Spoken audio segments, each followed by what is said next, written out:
KSRTC ಪ್ರಯಾಣಿಕರಿಗೊಂದು ಸೂಚನೆ. ಈ ticket ಜನವರಿ 1ನೇ ತಾರೀಕು ಪ್ರಯಾಣ ಮಾಡಿದಂತ ಟಿಕೆಟ್, ಈ ಟಿಕೆಟ್ ಇವತ್ತು ಪ್ರಯಾಣ ಮಾಡಿದಂತ ಟಿಕೆಟ್. ಈ ಎರಡು ಟಿಕೆಟ್ ಅಲ್ಲೂ ಏನ್ ಡಿಫರೆನ್ಸ್ ಅಂದ್ರೆ ರೇಟು ಡೇಟು. ರೇಟು ಇದ್ರಲ್ಲಿ 25 ರೂಪಾಯಿ ಇದ್ರೆ ಇದರಲ್ಲಿ 33 ರೂಪಾಯಿ ಬಂದಿದೆ.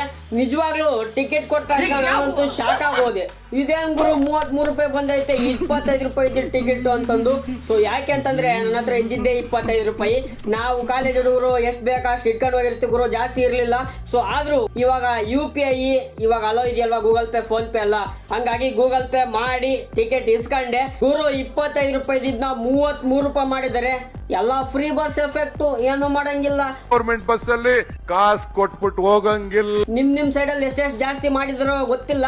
ಹಂಗಾಗಿ ಎಲ್ಲ ನಮ್ಮ ಹುಡುಗರು ಜಾಸ್ತಿ ದುಡ್ಡು ಇಟ್ಕೊಂಡು ಹೋಗ್ರಿ. ಹೆಣ್ಮಕ್ಳಿಗೆ ಇನ್ನೇನು ಫ್ರೀ ಬಸ್, ಅವ್ರನ್ನ ಕೇಳಂಗಿಲ್ಲ. KSRTC ಬಸ್ ಚಾರ್ಜು ಜಾಸ್ತಿ ಆಗಿದೆ, ಇದು ನಿಮ್ಮ ಗಮನಕ್ಕಿರಲಿ.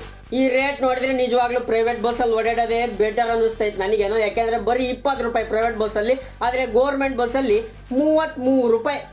ಯಾವ್ದ್ರಲ್ಲಿ ಓಡಾಡೋಣ, ನೀವೇ ಕಮೆಂಟ್ ಹಾಕ್ರಿ.